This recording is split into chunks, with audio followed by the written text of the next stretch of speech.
Home science to the point YouTube channel में आप सभी का स्वागत है। आज हम देख रहे हैं वीडियो नंबर 2। इससे पहले वीडियो नंबर 1 मैं डाल चुकी हूँ, आप चैनल के प्लेलिस्ट में जाकर देख सकते हैं। और वीडियो शुरू करने से पहले मैं रिक्वेस्ट करना चाहूंगी कि अगर आपने अपना इस चैनल को सब्सक्राइब नहीं किया है तो प्लीज सब्सक्राइब कर लीजिएगा और बेल आइकन को भी प्रेस कर दीजिएगा। और वीडियो अगर आपको यूजफुल लगे और अच्छी लगे तो इसको लाइक जरूर कीजिएगा और दूसरों को शेयर भी कीजिएगा। तो चलिए शुरू करते हैं आज के 10 क्वेश्चन। क्वेश्चन नंबर 1 है, गृह व्यवस्था का मुख्य उद्देश्य है। ऑप्शन ए, कार्य को कुशलतापूर्वक करना। ऑप्शन बी, भोजन एवं पोषण का ध्यान रखना। ऑप्शन सी, भविष्य के लिए बचत करना। ऑप्शन डी, परिवार के सदस्यों को सुखी व संतुष्ट करना। तो गृह व्यवस्था के मुख्य उद्देश्य जो है, इसमें सही आंसर है परिवार के सदस्यों को सुखी व संतुष्ट करना। तो सबसे पहला उद्देश्य होता है कि हम अपने परिवार को सुखी बनाएं, संतुष्ट बनाएं।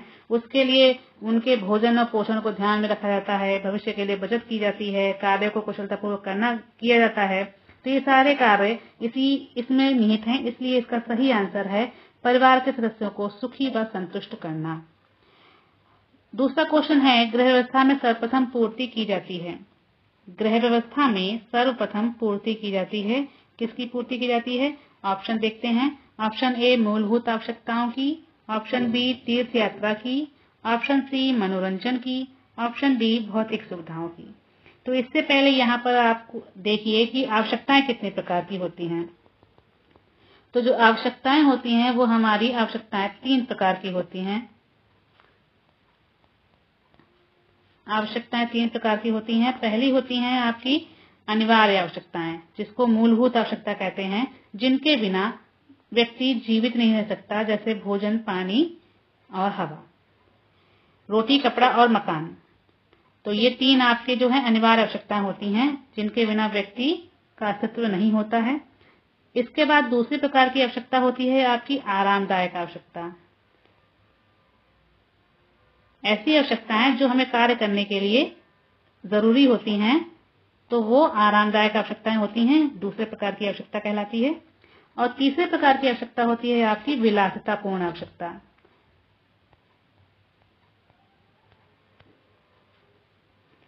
विलासितापूर्ण आवश्यकताएं वे आवश्यकताएं होती हैं जिन्हें जो है पूरा करने के लिए जो धन हम लोग व्यय करते हैं तो उससे संतुष्टि मिलती है और आराम के लिए यूज किया जाता है। इसमें आपका मनोरंजन के साधन हैं, आपका घूमना फिरना है, तीर्थ यात्राएं वगैरह हैं, ये सभी आपकी विलासिता की आवश्यकताएं होती हैं। तो इस प्रकार आपने जाना कि आवश्यकताएं 3 प्रकार की होती हैं, अनिवार्य आवश्यकता, आरामदायक आवश्यकता और विलासात्मक आवश्यकताएं। तो यहाँ पे हमें सबसे पहले गृह व्यवस्था में सर्वप्रथम पूर्ति किसकी की जाती है?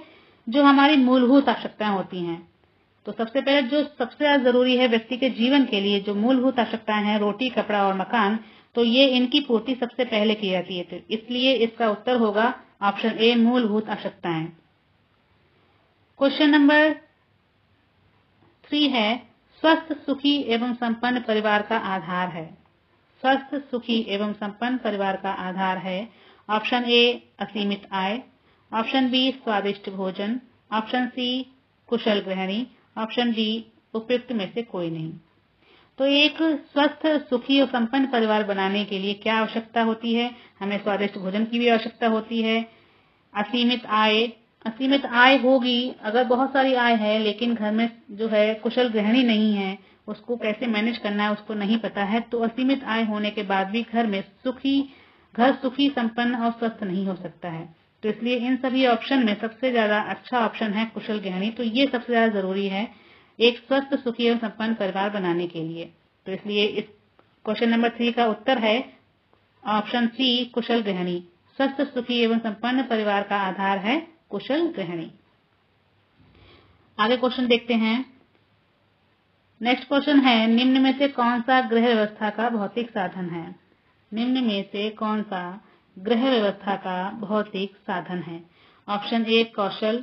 ऑप्शन बी, धन। ऑप्शन सी, वस्तुएं एवं संपत्ति। ऑप्शन डी, समय।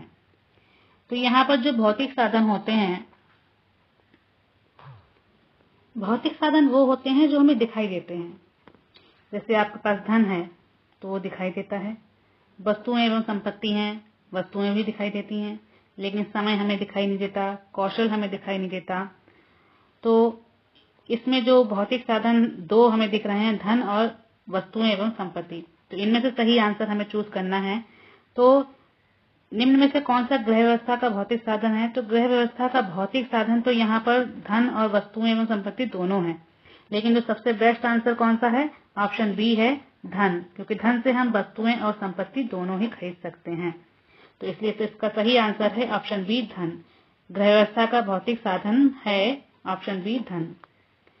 क्वेश्चन नंबर 4 है, एक कुशल गृहिणी को होना चाहिए। ऑप्शन ए अत्यंत कठोर भाषी, ऑप्शन बी मृदुभाषी, ऑप्शन सी स्वयं में लिप्त रहने वाली, ऑप्शन डी उपयुक्त सभी। तो एक कुशल गृहिणी यदि अत्यंत कठोर होगी तो परिवार के सभी सदस्य उसकी बगावत कर देंगे, बात नहीं मानेंगे, उद्दंड हो जाएंगे, इसलिए अत्यंत कठोर होना भी नहीं है चाहिए। और मृदुभाषी, और ऑप्शन सी है स्वयं में लिप्त रहने वाली। अगर अपने में ही लिप्त रहेंगी, अपने में ही मग्न रहेंगी तो घर को कैसे मैनेज कर पाएंगी, तो इसलिए ये ऑप्शन भी सही नहीं है। तो यहाँ पर बचता है ऑप्शन बी, मृदुभाषी। एक कुशल गृहिणी को मृदुभाषी होना चाहिए। B is right answer. Question number 5 है, गृह व्यवस्था का सोपान है। ऑप्शन ए नियोजन, नियंत्रण एवं मूल्यांकन, ऑप्शन बी ज्ञान, बुद्धि और योग्यता, ऑप्शन सी धन, शक्ति और समय, और ऑप्शन डी उपयुक्त सभी। तो जो गृह व्यवस्था के सोपान हैं, यहाँ पर जो ज्ञान, बुद्धि, योग्यता है ये आपके आवश्यकताएं हैं, आवश्यकता के अंतर्गत आते हैं। धन, शक्ति, समय ये भी आवश्यकताओं के अंतर्गत आता है। लेकिन यहाँ पर जो ऑप्शन ए है ये आपके गृह व्यवस्था के सोपान हैं। गृह व्यवस्था का सोपान आपके 3 होते हैं, नियोजन, नियंत्रण और मूल्यांकन। जो नियोजन होता है उसमें हम किसी कार्य को करने की प्लानिंग करते हैं, योजना बनाते हैं।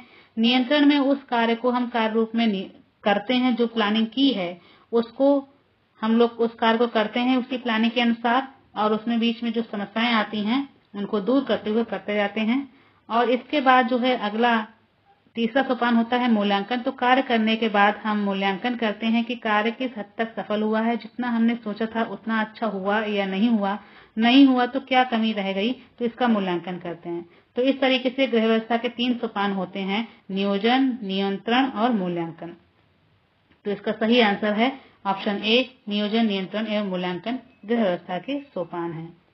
नेक्स्ट क्वेश्चन है, गृह प्रबंध निर्णयों की एक श्रृंखला है, यह कथन है। तो गृह प्रबंध निर्णयों की एक श्रृंखला है, ये कथन किसका है? ऑप्शन ए गुड जॉनसन का, ऑप्शन बी कॉडजिन का, ऑप्शन सी ग्रॉस एवं कैंडल का, ऑप्शन डी राष्ट्रीय सम्मेलन की समिति के प्रतिवेदन के अनुसार। तो यहाँ पर सही आंसर है ऑप्शन सी ग्रॉस एवं कैंडल का। गृह प्रबंध निर्णयों की एक श्रृंखला है, यह परिभाषा ग्रॉस एवं कैंडल ने दी है। आगे बढ़ते हैं। और क्वेश्चन नंबर 7 है, यहाँ पे लिखा है, ये थोड़ा धुंधला हो रहा है। गृह संबंधी उत्तरदायित्वों को निभाने के लिए, गृह संबंधी उत्तरदायित्वों को निभाने के लिए सिद्धांत को ध्यान में रखना आवश्यक है। तो कौन से सिद्धांत को ध्यान में रखना आवश्यक है? ऑप्शन ए परिवार की आय और व्यय, यहाँ पर आय व्यय है,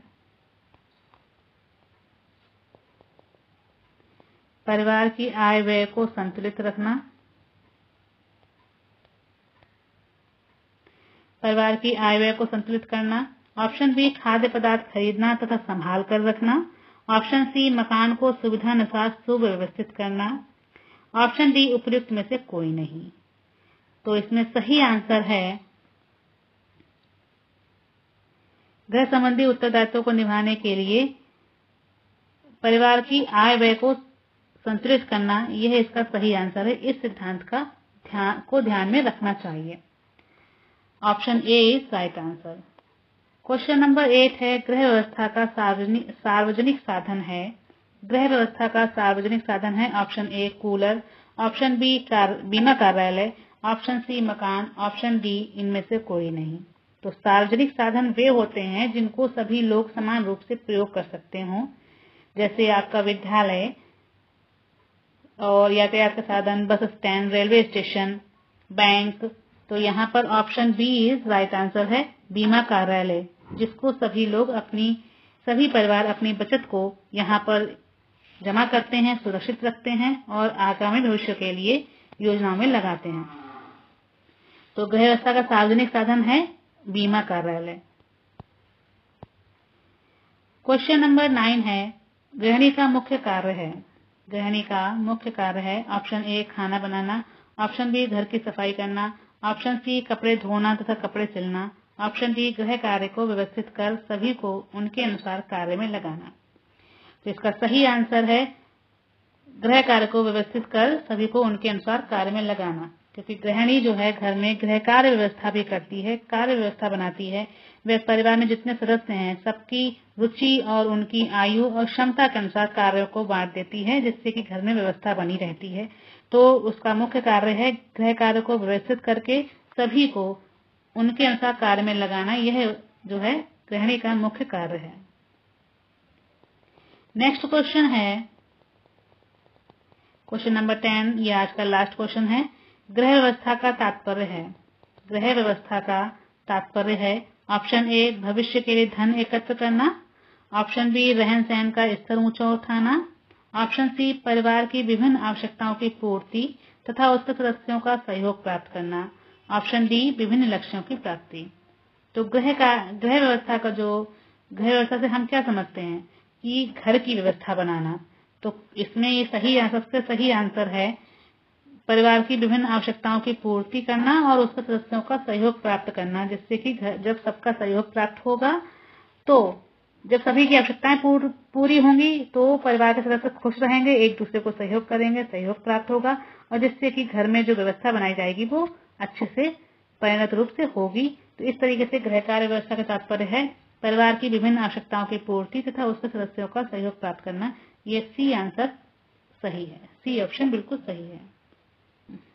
तो ये थे आज के 10 क्वेश्चंस। कल मिलते हैं नई वीडियो में 10 क्वेश्चंस लेके। Thanks for watching.